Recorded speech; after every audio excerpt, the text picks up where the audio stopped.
అందరికీ welcome to Ruchi tech YouTube channel. ఈరోజు మనం differences between N type and P type semiconductors గురించి చూద్దాము. తెలుసు కదా, సెమీకండక్టర్స్ అనేవి చాలా ఇంపార్టెంట్. ఓకేనా? ఇప్పుడు ఆ కండక్టర్స్లో N type P type semiconductors ఉంటాయి కదా, చాలా మంది కన్ఫ్యూజ్ అవుతుంటారు. అసలు ఈ రెండింటికి డిఫరెన్స్ ఏంటో ఈ వీడియోలో క్లియర్గా తెలుసుకుందాం. ఓకేనా?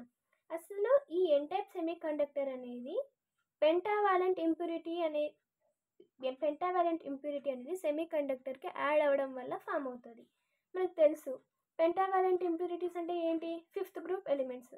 ఆ ఫిఫ్త్ గ్రూప్ ఎలిమెంట్స్ ఏంటి అంటే ఫాస్ఫరస్ కానీ, ఆర్సెనిక్ కానీ, యాంటిమోనీ. ఇవి పెంటావాలెంట్ ఇంప్యూరిటీస్ అంటారు. ఈ పెంటావాలెంట్ ఇంప్యూరిటీ అనేది ప్యూర్ సెమీకండక్టర్కి యాడ్ చేస్తే ఫామ్ అయ్యేది ఏంటి? N type semiconductor.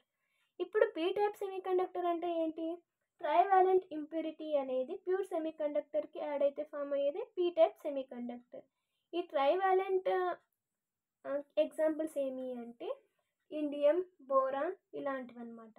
ఓకేనా? దీంట్లోనేమో గుర్తుపెట్టుకోండి, ఎన్ అంటే పెంటావాలెంట్, పీ అంటే ట్రైవాలెంట్. ఓకేనా? నెక్స్ట్ సెకండ్ పాయింట్ గురించి డిస్కస్ చేద్దాం. దీంట్లో ఏమి 1 ఎలక్ట్రాన్ అనేది సూపర్ ఫ్లోస్, దీంట్లో ఏమి 1 ఎలక్ట్రాన్ అనేది ఫాల్స్ అవుతాయి. దీంట్లోనేమో సూపర్ ఫ్లోస్ అయితే దీంట్లోనేమో ఆ ఎలక్ట్రాన్స్ అనేది షార్ట్ అయిపోతుంది. ఇక్కడ డోపింగ్ ఏజెంట్ అంటే మనము యాడ్ చేస్తుంటాం కదా, ఆ డోపింగ్ ఏజెంట్నేమో డోనర్ అంటాము. దీంట్లో డోపింగ్ ఏజెంట్ని యాక్సెప్టర్ అంటాం. ఓకేనా? తర్వాత ఎక్కువ ఎలక్ట్రాన్స్ అనేది ఎలా ఫామ్ అవుతాయి అంటే డోపింగ్ ద్వారా దీంట్లో ఫామ్ అవుతాయి. సరేనా? ఇక్కడ ఏమి డోపింగ్లో ఏం ఫామ్ అవుతాయి అంటే చూడండి, రెండు క్వైట్ ఆపోజిట్ కదా. ఇక్కడ డోనర్ అంటే యాక్సెప్టర్, ఇక్కడ సూపర్ ఫ్లో అయితే ఇక్కడ షార్ట్ అయిపోయింది, ఇక్కడ పెంటావాలెంట్, ఇక్కడ ట్రైవాలెంట్. ఇక్కడేమి డోపింగ్ అంటే మనం యాడింగ్ ఇంప్యూరిటీస్ కదా. Doping is nothing but adding impurities to the metal are semiconductor material. ఓకేనా? ఇక్కడేమో ఎలక్ట్రాన్స్ అనేవి డోపింగ్ ద్వారా ఎలక్ట్రాన్స్ ఫామ్ అయితే, ఇక్కడేమో డోపింగ్ ద్వారా హోల్స్ అనేది ఫామ్ అవుతాయి.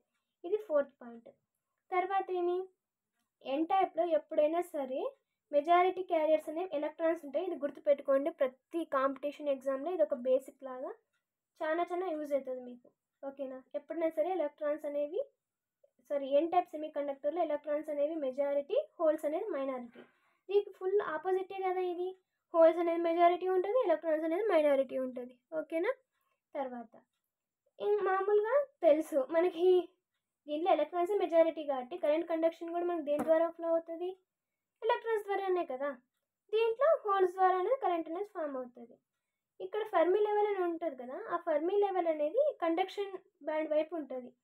దీంట్లో వ్యాలెన్స్ బ్యాండ్ మీకు ఆల్రెడీ తెలుసు అనుకుంటున్నా. కండక్షన్ బ్యాండ్ అంటే ఏంటి, ఫెర్మి లెవెల్ అంటే ఏంటి, వ్యాలెన్స్ బ్యాండ్ అంటే ఏంటి. ఒకవేళ మీకు ఎవరికైనా ఐడియా లేకపోతే కమెంట్ చేయండి, దాని మీద కూడా ఒక వీడియో చేస్తాను.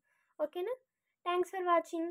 If you like this video, please like, share and subscribe to my channel.